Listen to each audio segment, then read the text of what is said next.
straight away get to the point, right? So while you are in campus, at least in the IIMs, right, there's a culture of consulting. People know what is consulting because you have alumni working there.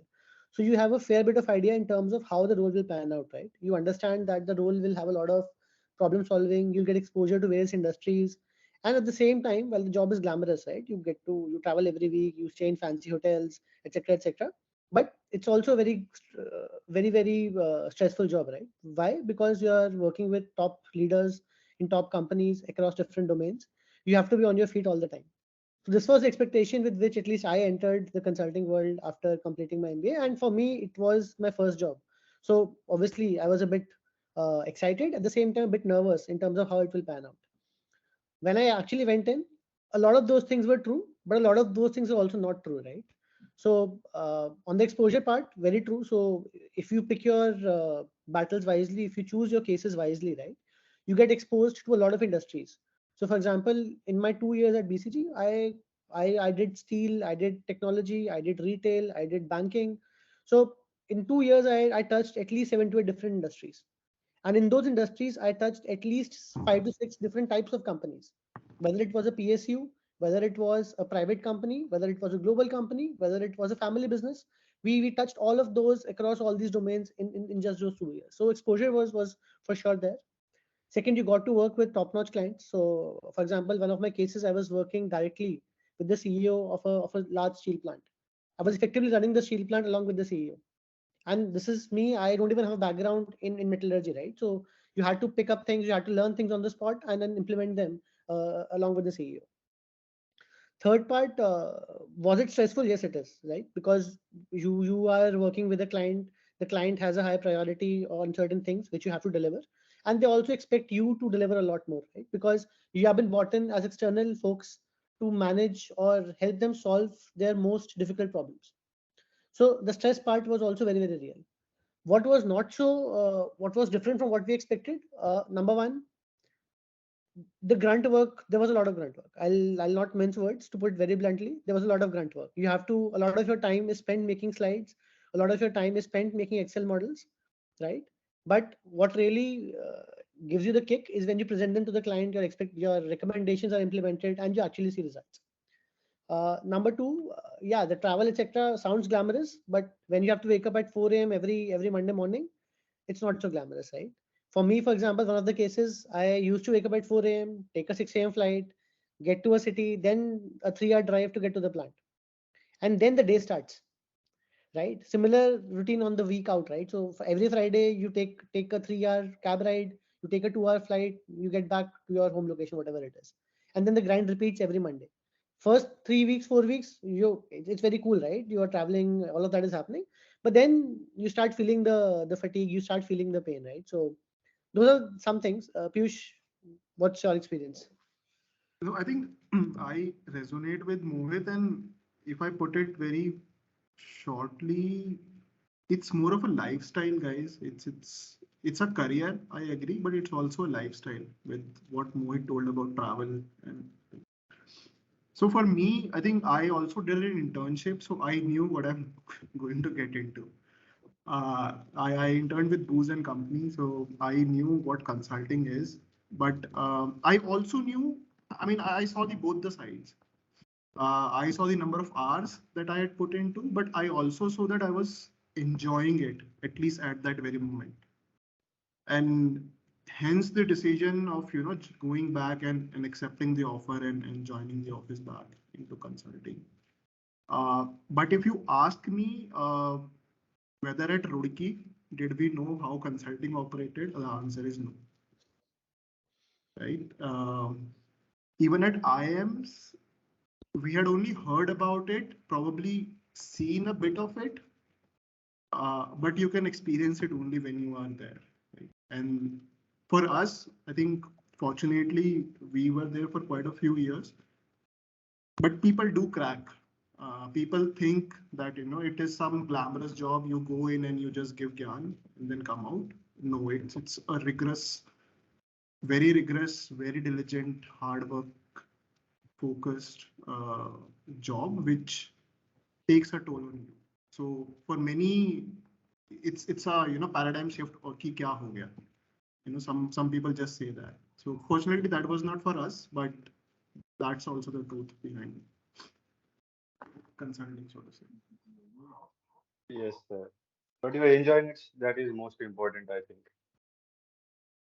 For Yeah. better part of it, yeah, we enjoyed it.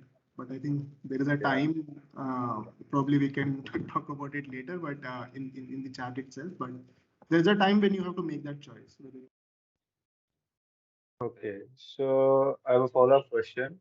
Uh, since you guys are from IIT, most of your peers must be towards a tech-based career. So why did you guys decide to stick with consulting? Like there is a so-called peer pressure, right? But you guys decided to stick with consulting. How did you know that consulting was going to be your path? Okay. I mean, there is no specific answer to it. I can talk what I thought about it, right? Yes, sir. So agree, right? Tech is booming. People are getting good jobs there. There are fat paychecks as well. Uh, but at least in my head, it was clear that, while I understood tech, but my inclination was more towards business and, how to, at the very highest level, how to structure things and problem solve, right? I saw tech more in a very coding annotation, which people can be good at, but I felt that I need to have a very broad mindset. So while I can appreciate if what AI is doing, I myself did some AI ML back in Rookie. Uh, but I always thought about that why should one use this tech or how should one leverage this tech, right? And that's always a business call. So from that standpoint, consulting gives you that exposure which Mohit talked about, right? You get to see the world, you get to understand the business models. And tomorrow, when there is a need, you come up with a business idea and tech you will manage with someone who is good at tech. So I think that's how I thought about it. I mean, there was no peer pressure or something. You are good at something, it's fine. I'll be good at something else. Yeah. So I think agree, but I think we can break down tech also into two parts, right? One is the hardcore tech, which is the engineering side of things, wherein again you can be a coder, you would want to go into research and all of those things, right? So at least for me, it was very clear I did not want to go into that part. I was not very inclined towards engineering or very inclined towards coding or being a software engineer. Now, if you remove those buckets, right, what is left in tech are essentially very, very limited roles. Either you have analytics, which is like data science or some roles of that sort, or you have roles like a product manager. Or then there is then there are these a lot of these entry level roles in a bunch of companies, right? For me, consulting sort of gave you an overview of what is happening across all of these, right? Because if you look at it, the skills required in consulting are very similar to what you require as a product manager, or what you require, let's say, as a data science manager, or what you require as any other sort of a manager in any other company, right? So from that point of view, for me, consulting was more of a finishing school that, hey, I went as a fresher, right? So that also adds some more context. For me, consulting was an additional 2 years of finishing school. Went in, learned a bunch of these transferable skills, which could then be used in any of these industries, right? Whether it was tech, whether it was something else. And at that point of time, did not really understand tech also that well, right? So again, when we graduated in 2014, right? Now tech is a very different ball game. Startups are a very different ball game. When we graduated, it was not as rosy as it is now, right? The only startups which were there were, let's say, Flipkart and Paytm of the world, and they were also not that big. They are big now, but at that point of time, they were still relatively small, right? So in that landscape, it just made more sense to go to an established consulting firm, get the pedigree, acquire those skills, build those networks, and then later on branch out into anything else that you wanted to do. That is how I thought about it, and that is how consulting sort of made sense. And hence, there was no peer pressure also, because this decision was very dependent on how I looked at things versus what everybody else was doing. Yes, sir. So going next, if one chooses to pursue a consulting career after a bachelor's degree, which route would you think would be better? Like getting placed at a company and gaining job experience before a higher degree, or directly pursuing a higher degree? I mean, there is an easy answer to it. If you are So why did we do an MBA probably and then got into consulting is because during our time the avenues were limited. Consulting firms usually visited probably Bombay, Delhi, I don't know if Kanpur, Kharagpur as well. So Roorkee did not have that much of an avenue, right? So I think that was one thing very clear in our head that, if you want to get into consulting, a better way is to get into IMs and then get into consulting. I think the picture has changed a bit these days. Probably these companies are visiting your campus. So at least this is what I believe. If you're getting a chance from a campus itself, it's a fantastic career opportunity to start with. I mean, no denying the fact. If you're getting an offer at the campus itself, do take it and probably then figure out what to do next in your career after 2-3 years. That's my take. Mohit, what's your No, I completely agree. If you're getting a top tier firm, let's say a McKinsey, a BCG, or a Bain, or an AT Kearney, by all means take it. Just does not make sense to wait it out and go back to the same firms 2 years after doing an MBA, right? And what these firms also do is they open up global paths for you, right? So if you end up, let's say, at a BCG or a Bain after IIT, right, it's very easy, or the path towards a global MBA becomes a bit more streamlined versus if you were to, let's say, go to any other company, right? So very simple answer. If you're getting a ticket, very simple. There's no two ways about it. Yeah, okay, sir, great. I have a follow-up question. Like, how was your experience preparing for CAT exam? Yeah, so again, different contexts, right? So I prepared while I was in campus. Piyush prepared, I think, while he was doing his job, right? So two different, slightly different perspectives.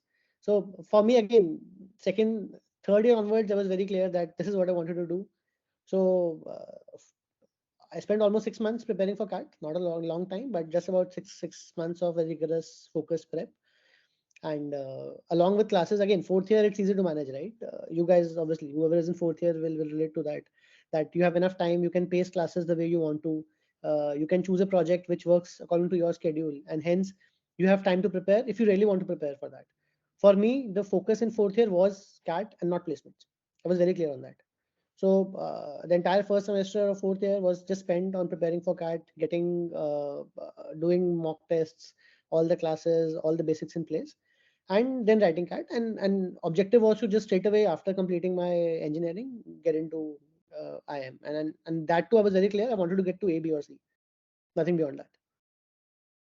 So that's how it was, and it was basically 6 months of rigorous prep. Nothing less, nothing more. Piyush.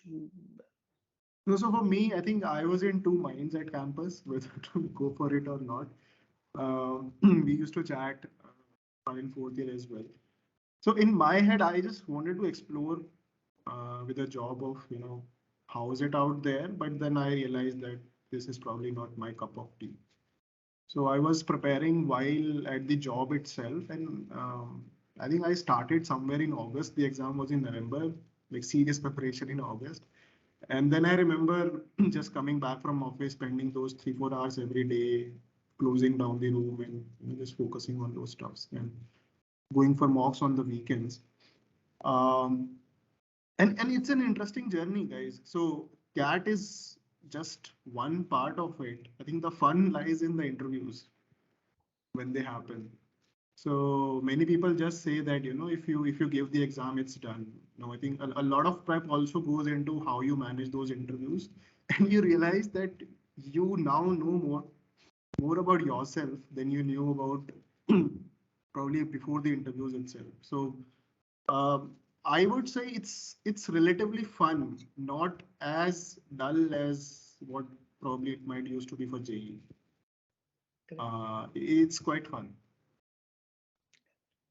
And some of the things you learn during CAT prep, those tips and tricks actually continue to be useful even beyond those 6 months or for beyond the exam as well, right? So it's an interesting journey versus what we did for JE or engineering exams. Okay. So now my question is, as a consultant, how do you analyze the problem at hand? Like, How do you do your homework related to an industry or a company when you work with it? What resources do you gather?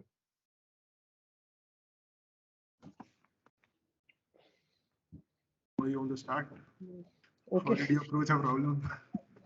that's a very tricky question and a very large question in itself. So look, it's the approach is very similar, right? The first approach is always that the first thing is always you create a structure on how you want to approach a problem, right? More often than not, the problem that you are trying to solve would have been solved by someone at some point of time somewhere in the world, right? So that's typically a good starting point. You take that piece of information, you structure it in your own head that hey, I want to, let's say, solve a particular problem. Maybe I want to increase revenues, or I want to increase profits, right, for a particular company. From there you go backwards. You do a lot of primary research, right? The first phase is just talking to a lot of people in that company to understand what actually the problem is. It's very easy to say that my problem is sales are not increasing, but what does that mean? That's not very easy to contextualize, right? So you just talk to a lot of people, you look at a lot of case studies, you look at a lot of past history in that company, you look at data around that problem to first actually figure out what the problem is, right? The Uber level or the high level problem statement is good, but that does not really tell you what needs to be done. Once you do that, then you sort of break it down into chunks, right? That hey, I have to solve this problem. This problem is made up of these 10 steps. If I solve each of these steps one by one, I will get to some solution. So the question then becomes, what are those 10 steps and how do I solve for them, right? Once you have figured that, so this is the most important part while problem solving, or while approaching any new industry, or while approaching any new client, right? Once you have figured out those 10 steps to get to the final solution, then it becomes relatively easy, right? Then again, you go back to the advantage with big firms like a BCG or a Bain or a McKinsey is that there's a lot of institutional knowledge. On any topic under the sun, you'll find an expert somewhere in the world, right? Somebody would have worked in the same situation sometime somewhere in that company, right? So you figure out those experts, you reach out to those guys and try to get solutions. Again, the objective here is to get to an answer quickly without having to boil the ocean, right? Or without having to do everything from scratch. If there is something which is already done, already available, you take that, you build, and you move on, and you continue moving towards a solution. In this process, you also experiment a lot, right? There's a lot of hit and trial which happens. That hey, I'll try these three things. They may work, they may not work. They may work, they may not work, and then you do that back and forth. The second layer in problem solving, right, is a lot of stakeholder management, right? Because as a consultant, you have a client to manage, you have your partners or superiors to manage. So the way you communicate the problem, the way you communicate the solution is also super important. Because at the end of the day, your client, your partner should buy into what you are saying. If they are not aligned or if they don't agree with what you are saying, you will not get anywhere. So that in itself becomes a significant portion of solving any problem as a consultant or as part of a consulting engagement, right? Uh, yeah, but again, once you so in the beginning, in the first few cases or in the first few clients, it's tricky, right? Because you have to learn these things. But as you go along, these things sort of become second nature, and these skills are relevant not just for consulting, but even now, right? Even when I have to solve a problem as a founder or for my startup, right? I tend to take the same approach. Similarly, when I was at Uber and we had to solve any problem from scratch, right? We took a similar approach. Just that in consulting, there's a client. In a business, you have a customer, right? And then you sort of interchange those roles and then you take the same approach. So that's how I did it, or that's how I started looking at any new problem and working towards that. And yeah, Piyush, See, guys, I think what Mohit pointed out, right, in terms of institutional memory there. So it's not that, let's say I get into consulting and tomorrow they'll say, hey, you solve this case. So you are not alone. You are always within a team. So there will be a manager, there will be a senior consultant, then you will be there, right? And it will be a very big problem to solve. The manager will think through it. Probably the partner will also engage. The consultant will, okay, then take a piece of it. And then a sub piece will come to you. Now, whatever Mohit said has to be first applied to that sub piece. Once in your formative years, 1 to 2 years, solve that sub pieces, then someone gives you a bigger chunk of the problem to solve. कि ठीक है अब खुद से सोचो. And to your disposal, you always have your managers or consultants who have at least more experience than you, right?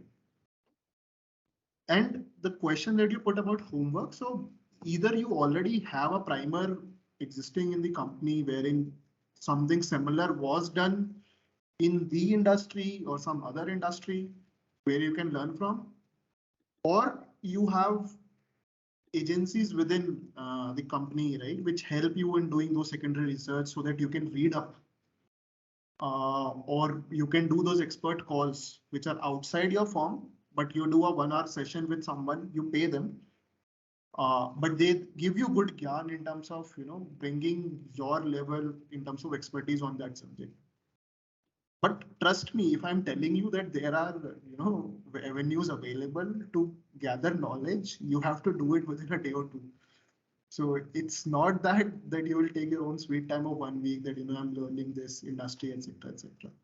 So everything will be at your disposal. So, I mean, you will not get a chance to say, oh, we don't know anything about it and we don't know anything what to read. No, that will never happen. It will be upon you to read through it, understand it, and be comfortable on the third day of the project. So, I mean, as they say, you should be productive after 48 hours. So, that's how things operate. Yeah.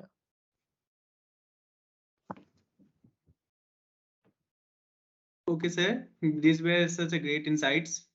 So going next, we know there are a lot of consulting instruments and frameworks, and knowing where to utilize that is something one needs to learn.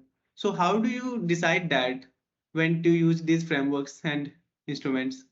Okay, so Porter's 5 forces, something else, etc. You will never see in consulting. No one will be doing a pastel, no one will be doing a Porter's 5 forces, etc. I mean, in some form of shape, they will come, but you will never say, oh, I am applying a Porter's 5 forces model to this problem to solve it. And it's very organic. I mean, I think Mohit was telling about how he solved that steel case. I was working on a case wherein we had to launch a dairy-based beverage in the market. I mean, that's the problem statement that we got. Now, what will you think about it? You will think, what should we launch? Where should we launch? And how should we launch? Right? Those are basic questions. So you need not use those fancy words to describe your problem solving. It's essentially a very first principle thinking. How can you answer some of those questions that you have in the problem statement? So can't force fit anything. Though there are certain models which exist in the firm. So BCG would have some, Bain would have some, which they would try to force fit. But again, they have come out after years of research. So if I answer it shortly, Pestel, Porter's 5 forces, we don't use, but it's a lot organic out there. Yeah, I think most of the times you end up creating your own frameworks, right? You'd never use all these, whatever we are taught in school, etc. Those never end up getting used. But most of the times you end up building your own frameworks to suit the problem at hand, right? Something which is relevant for one problem may not be relevant for the other problem. But again, it's not about frameworks, right? It's about how do you have a structured approach to the problem. Framework is a part of that. So a structured solution is the most important thing. Frameworks, if applicable, good. If not, it's still fine. And after a point, you know how to structure things. So you did not just think कि यहाँ पे ये लगेगा वहाँ पे बोलेंगे.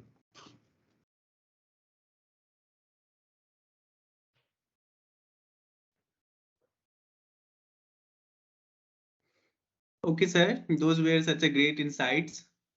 So coming to the next question, I have heard that a consultant's job is gratifying but also highly stressful, with there being a lot of expectations to deliver. So how you deal with such a stress and pressure associated with the job? Here it's a life cycle, okay? So once you get in, you enjoy it actually. You don't realize that there is stress and pressure. You enjoy it, you thrive in it. So your curve goes like this, and then it starts plateauing when you feel that, okay, no, it's too much. Because what happens in consulting is that if you do good, you are given more. So, and that starts to build up that stress or that mental barriers in your head, right? And over a period of time, I think travel also adds to it. So there is stress at workplace. Client is doing something random which you don't expect, and then added to is that travel goes and you are all tired, etc. So it's pretty much true. After 2 years of consulting, people do give a rethink of what should I do to handle this stress if I'm going to continue. Uh, and people would do meditation, yoga, they would rant out. I think everyone has stress. It's just that how good you manage it and basis that you take up for. So stress is there. I mean, don't expect that there won't be any stress. Yeah, I think you go into it with your eyes open, right? You know it's gonna be stressful. You know it's gonna be very, very fast. You know you will be stretched in all directions. But then you also learn a lot, right? A lot, right? Which sort of compensates for that in some way. But again, in consulting, everybody evaluates their entire career every 2 years. So that's when you sit back, take stock, and see whether this makes sense for you or not. So again, if you are aware of it, I think it's all fine. And everybody has their own mechanisms to deal with it. But yeah, it's part of the job. So there's no hiding away, or there's no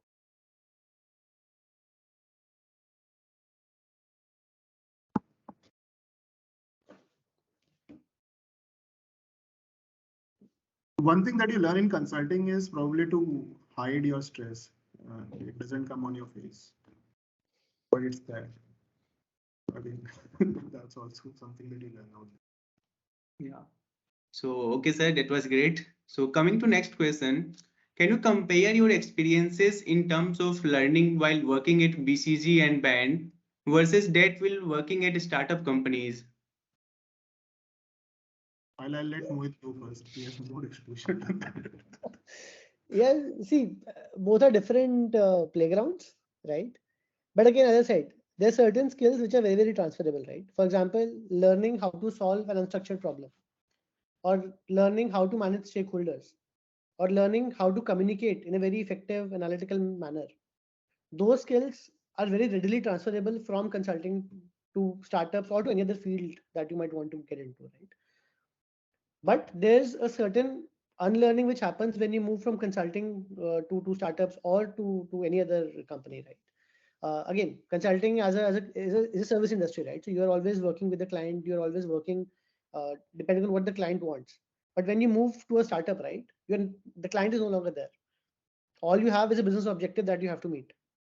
So the way you approach things, the way you structure things, the pace at which you operate, it slightly changes. Second, in consulting, again, there's always a manager, there's always a client, somebody running after you to solve a particular problem. In a startup, that is usually not the case, right? In startups, even the problem itself is very, very ambiguous. Consulting, at least it's a clear problem, right? That, hey, this client needs to increase its revenue. What are you going to do about it? But in startups, you first need to figure out what the problem is. Do I need to increase revenue? Do I need to increase profits? Do I need to do something else? So startups are more unstructured, more ambiguous, but there are similarities in terms of problem solving, structuring, communication, stakeholder management that you can take from consulting to startups or to any other field for that matter, right? Guys, I think what Mohit said, I'll just add to it. I think both the environments are quite different once you're in consulting or once you're outside consulting. And what I personally felt is that in consulting, you are amongst a bunch of very highly motivated, sharp people. So you pick up skills like problem solving, etc.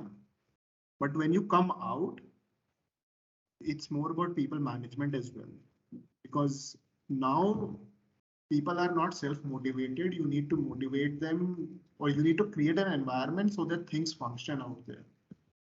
So I think while you learn in terms of problem solving, how to move things, how to analyze things, how to execute is something which you learn on the job when you are not in consulting.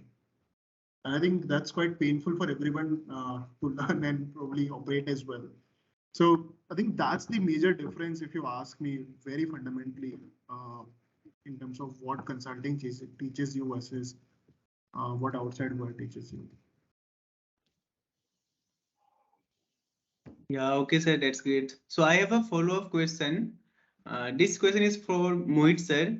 Sir, as the founder of Mezink, how did consulting help you sharpen your problem-solving skills and led you to your startup? Again, as I said, right, the approach is very similar. For me at least, having something of my own had been at the back of my mind for some time. But the approach we took to solving or getting to what the problem statement is was very consulting sort of an approach, right? So we took an year, did multiple experiments, tried different things in the target market to figure out what works. When something worked, that's when we decided to go at it full time, right?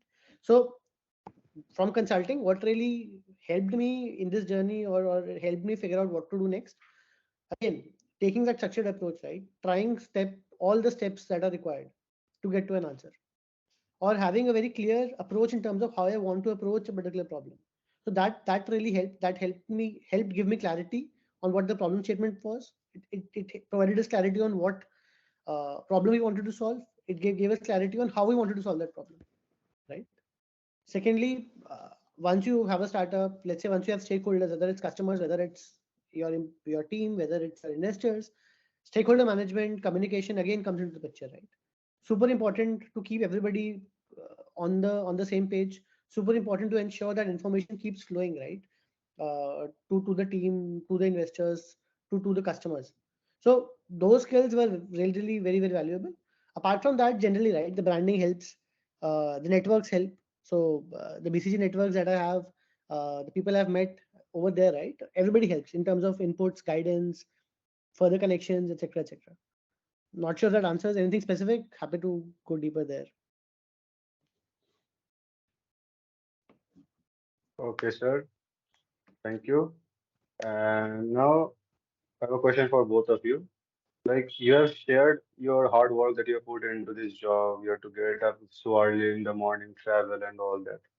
But during this process, you must have had some remarkable experiences, right?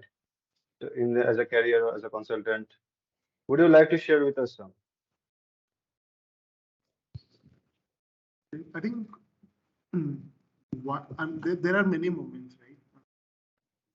I think one moment I still recall is I was doing my internship and we were working on uh, improving the fiber connectivity so that telecom lines, etc., can go in Pune city easily, and there is good internet out there. And we wanted to understand something. And again, this ties back to my answer earlier, right? You have so much institutional revenues to learn. And my associate, but I was an intern, okay, mind you guys. My associate partner came to me and he said, Piyush, we are working on this project and we need to validate certain things. Let's go to Airtel office today. Like, okay, it's fine. I thought that, I'm just accompanying someone. And I get into the room and I was meeting Airtel's CTO, global CTO, as an intern. And I was asking him questions saying that, I'm working on this project. And I think at that point of time, it just blew my mind. Okay, I mean, this is exposure. So I, as an intern who is not even a full-time employee, and mind the word intern, okay, again, is speaking to global CTO of such a big organization. And this individual, holds me in regard because again, there is a certain value attached to my profession. And I'm trying to solve something big. He realizes probably I didn't realize that much. And I think that sort of changed my view. I think that day I just celebrated what I have achieved. But uh, that sort of changed my mindset in terms of how to approach consulting. So people might say that you give gyan, all not that, but it's a required gyan. That's why the client has hired you. right? And you have the potential to probably change things if you do it well, or if it goes well. So I think that's something that I always recall. Mohit might have his own story to share. Right? No. So no, completely agree, right? So experiences like this happen very frequently in consulting, right? So for me, I remember the steel case I was working on, right? This is again just about 6 to 8 months into my consulting journey, into my first job, not more than that. And suddenly one day, my principal on the case calls me and tells me that, hey, uh, and this company had about 7 different plants. It's a large public sector enterprise, right? And each plant is worth a couple of $1 billion at least. So it's that's the scale that at which we are operating. I was part of the team managing one of the plants. Suddenly, the principal calls and says that, hey, from tomorrow we have to start operations or start work on a new plant. Uh, why don't you go ahead and do it? For a second, I just froze and said, okay, but who else is gonna come there, right? Because again, I've been only here for 6 months. How do you expect me to go and talk to the CEO and run the entire steel plant? He said, no, just go and do it. Tomorrow morning, I've set up a meeting with the CEO. Be there at 10 a.m. I'll introduce you to the CEO and you'll be stationed there. You have to run the plant with the CEO, figure out what the problems are, solve them, and let me know if you need any help. So again, that just completely blew my mind. I was like, I am just out of college. I have no idea what's happening. And suddenly I'm in charge of a huge plant. So that wonder was there. At the same time, there was a sense of responsibility also that, hey, I have to deliver, right? You have been put there with a certain expectation in terms of what you have to achieve. So those moments were fairly remarkable and at that point in my career, obviously, very, very empowering. On the fun side, obviously, there are a lot of fun events also. So I remember once we were in Ranchi, uh, and again, commuting to the steel plant. That point of time, there was a test match between India and Australia. We and the Indian cricket team, along with the Australian cricket team, all of us stayed in the same hotel. So we had breakfast with the likes of KL Rahul, Kohli, and all of these guys. So those things also happen from time to time, right? Your paths will cross some interesting people in this profession. No, I remember texting Mohit one day that, oh, Shankar Mahadevan is at the airport. I just met him. I think some of those quirks, happen quite often, which makes it more interesting. And you have a competition as well, within that. I tried all the airlines. Someone in my company said, I have been to all the Taj hotels. Someone said that I have stayed here, I have stayed there. So uh, I think be it work or be it outside work, consulting, though stressful, but gives you memories as well. Yeah. Okay, great, sir. That was really insightful and interesting to learn. So, coming to the next part, we know you recently started a newsletter as well. So, can you tell us more about that and how can it will benefit our audience too?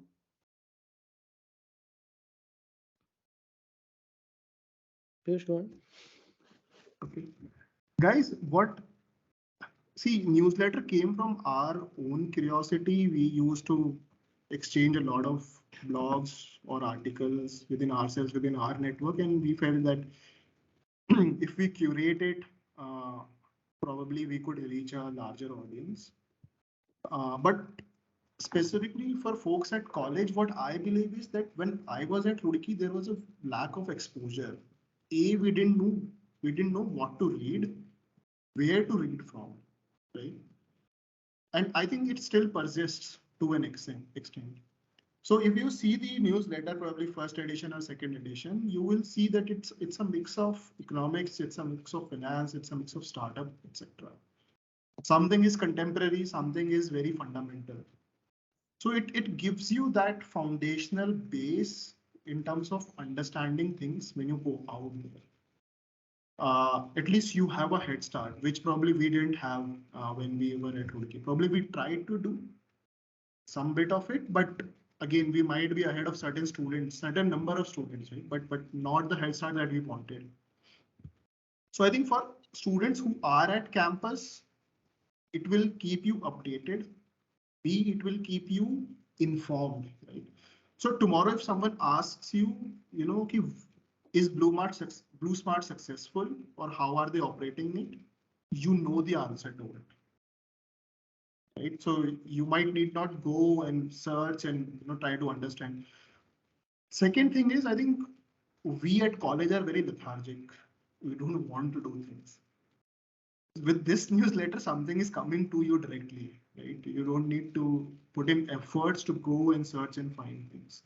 It's a very curated list of very impactful tweets or articles that are being read throughout the world. And we felt, right, if it goes to campus folks as well, they could benefit from it as well. Probably use some of those in your campus interviews as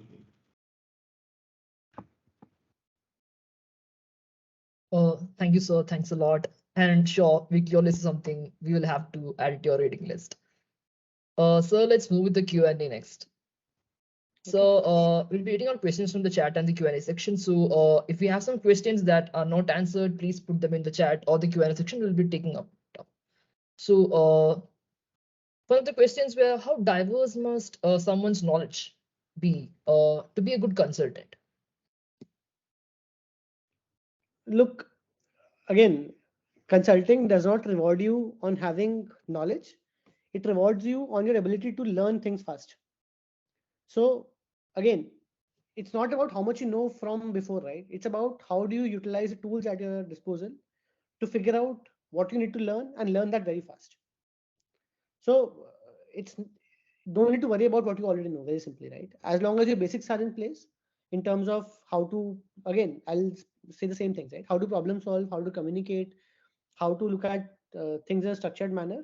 I think that's enough, along with the basic understanding of what goes on in the world. Apart from that, consulting prides itself or focuses on your ability to learn things very fast from a diverse set of sources. So no need to worry about whether you know enough or you don't know enough. I think it's only about problem solving and asking those right questions. Let's say if tomorrow someone tells you how will you increase revenue, you know the basic equation that revenue is essentially you have X number of customers. Every customer pays you X amount of money, and probably they make this transaction n times in year, right? And if you drill down on all these three variables, essentially you will hit the answer. So no one expects that you know the answer already, that is firm mein kya galat chal raha hai. No one expects that. If you are doing, I mean, if you know, you might know it once, you might know it twice, but you can't know it every time. So a good consultant always go through this grill and tries to validate what he's thinking is right or not, even if he knows the answer as well.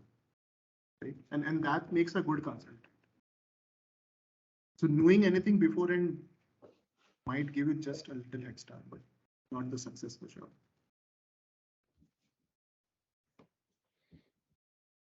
Hope that answers the question. So how diverse must someone's knowledge be? And like, how does applying a solution on the groundwork? Like, how do you deal with a solution when the solution isn't working out in some way, or if the client isn't aligning with your ideas? Again, very scientific approach, right? Let's say you are saying that the sales force is inefficient, and you need to do ABC measures to improve the productivity. Client will always say, oh no, I know how to do this, etc., etc. So you go to them and you say, hey, look, your productivity is X, while n number of competitors of yours have a productivity of Y, which is higher than yours. So certainly there is a gap. Now let's understand what they are doing versus what you are doing. And when you lay it out in such a manner, in such structured manner, either the person doesn't want to understand, I think that's a very separate problem, right? But your messaging will be so clear that any logical person will say, okay, I agree, and hence we should do ABC. And if ABC doesn't work, you can do again a root cause analysis, trying to say that, hey, look, I wanted to achieve probably XYZ by doing A. It's not happening. Let's try to see what's happening when I'm doing A. And then you will figure out that, something might not be working out there, and then you can go back and change it. But it's a very scientific, linear approach, and nothing can go wrong, foolproof, if you do it logically. If you mess up or if you make shortcuts, then you are bound to fail. Okay, so that sure does help. So let's say you're not someone from the top colleges of the country. So how does landing a consulting job in MPB or the big four firms work? And in that case, are grades a relevant criteria? Look, that's again a $1 million question, right? Look, consulting firms typically, you would have heard of this, right? They look for spikes in your CV, essentially.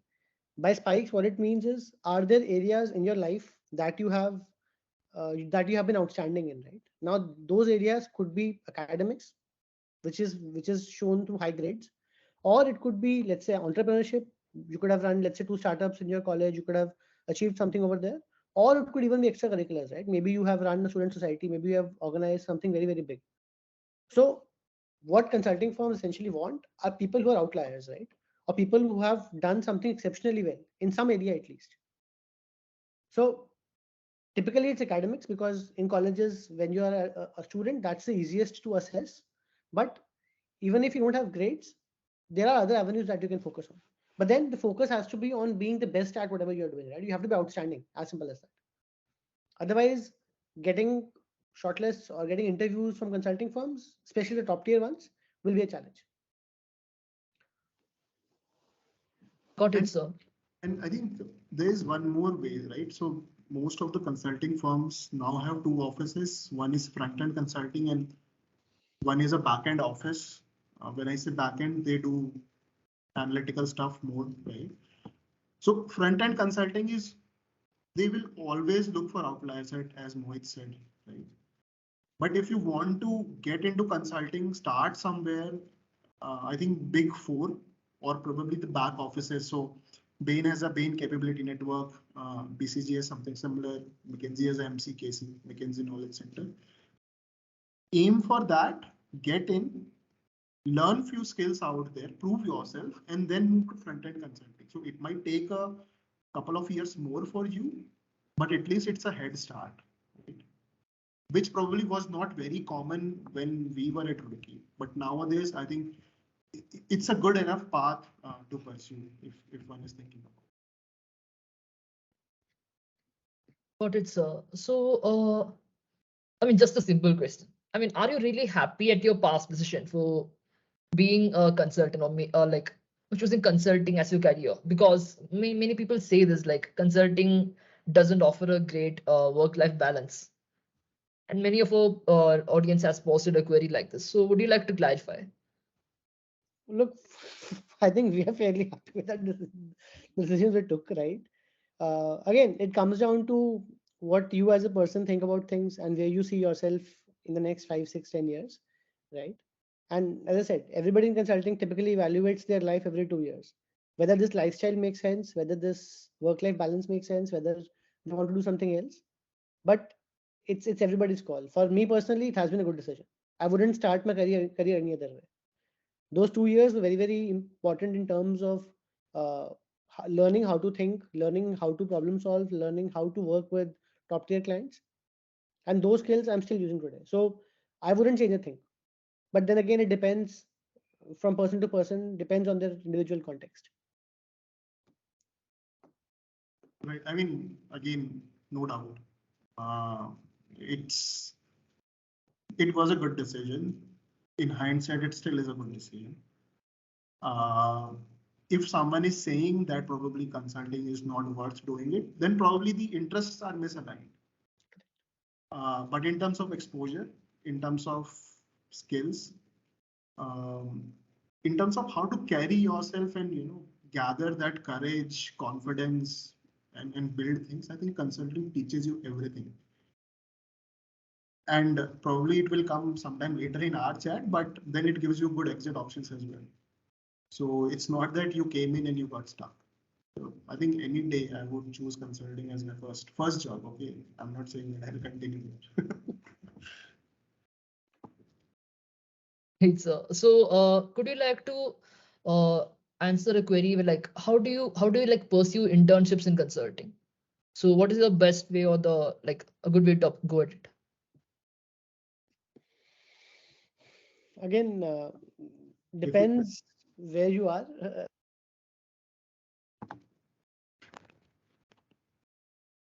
Consulting firms typically turn up for internships, summer placements.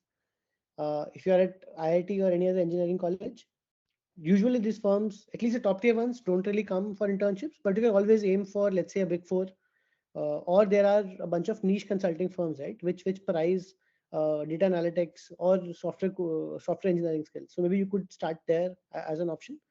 Uh, Third, if you are, let's say, from a non-engineering college, right? If you're, let's say, a CA, or if you're working in finance, then again, Big Four is a good option. You could work with the financial advisory or due diligence teams of these companies to get some experience on how actual cases or how actual consulting works, and then leverage that to build a career in consulting. But yeah, I think that's I think the fairly limited view on things. Top tier consulting fairly difficult to get internships into, very simply. You might want to look at the backend offices, for example, MCKC or Bain Capability Network. They might offer internships, but front end consulting, except the B schools, very rarely do they offer summer internships. So your best bet would be Big Four or one of these niche consulting firms. Got it, sir. So Has it like changed in Guwahati, by the way? I mean,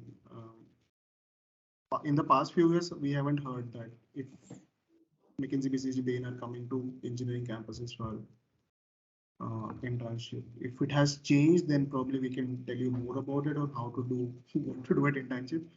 But last I was there, I think a lot of time was spent on teaching the interns on what to do, and by the time they learned to do anything, the time was over.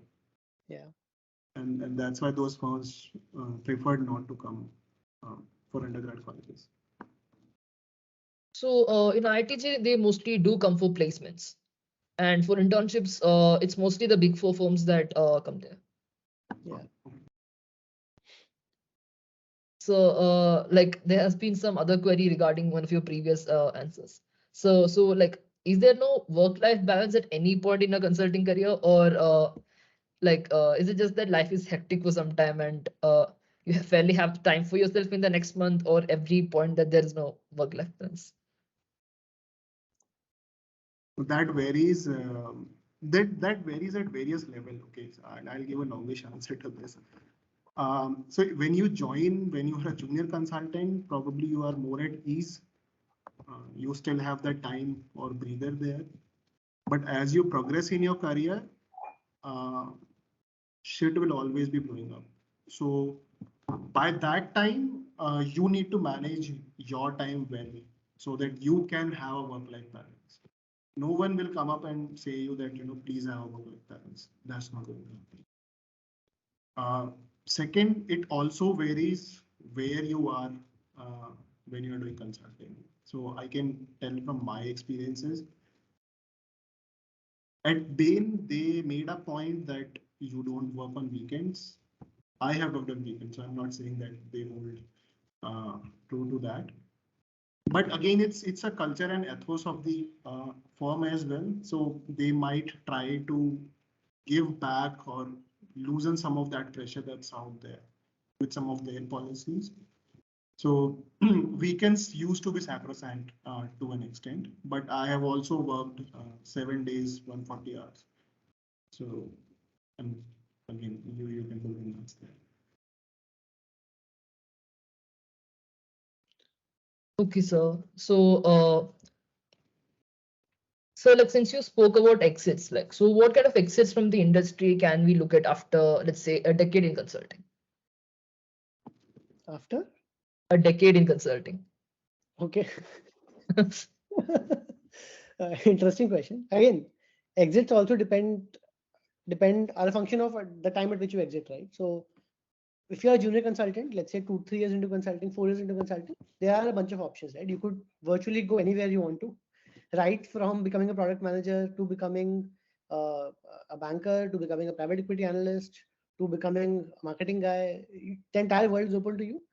You can actually choose what type of companies you want to work with. You could choose to, most people, let's say, for example, around me, chose to work at startups.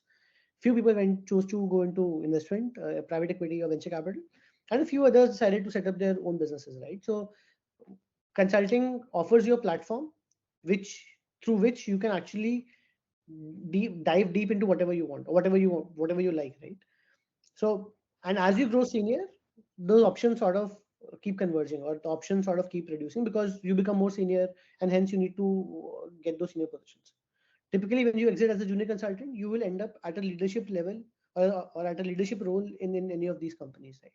And you get to again work on people management, problem solving, project management, product management, whatever it is, uh, end to end. But across different, again, just to summarize, across different options available, consulting offers the biggest menu of choices at the time of exit compared to any other company or compared to any other profession. So is there an opportunity, like let's say one has been working in a tech domain, or studying in a tech domain, so how can they move to consulting, and like how should they proceed? Again, there are multiple avenues there. One obviously is if you don't have an MBA, do an MBA and get going. That's number one. Second is over the last few years, right? All the top firms, whether it's a BCG, a Bain, or a McKinsey, they have increased their focus on tech and on digital transformation. So a lot of these companies have specific teams which are focused on tech enablement or tech transformation. And these teams will typically hire, let's say, engineers, designers, product managers, architects, product architects. So if you are that deep into tech, maybe these roles or maybe these sort of teams could also be an entry point. Third, all of these firms have very deep analytics functions, right? So BCG has Gamma, Bain has something else, McKinsey has something else. Again, these are very, very deep technical functions dedicated towards data science or towards analytics, right? And they typically support front-end client teams. So again, if you have a tech skill set which is relevant from these domains, you could explore these roles as well within these firms. Hope that answers. Oh yes, sir, that answers the question. So and finally, to end with, what do you think are the most important things that anyone preparing for a career in consulting must focus on?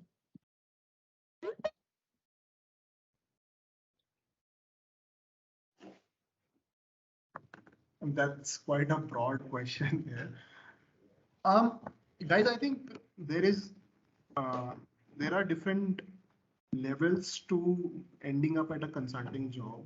I think number one is to prepare yourself both in terms of credentials. So your CV should be something which someone should be interested in.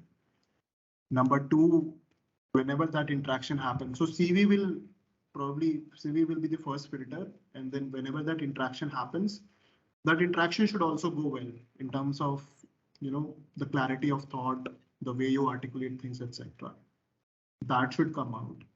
I think once you crack these two things, probably there are good chances that you can end up in consulting, provided you have the access uh, to it. And how you take it from there, then again, that's something time will tell.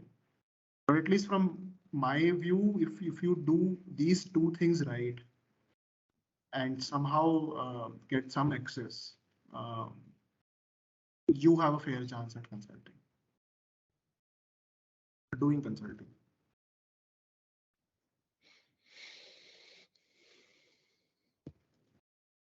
Thank you, sir.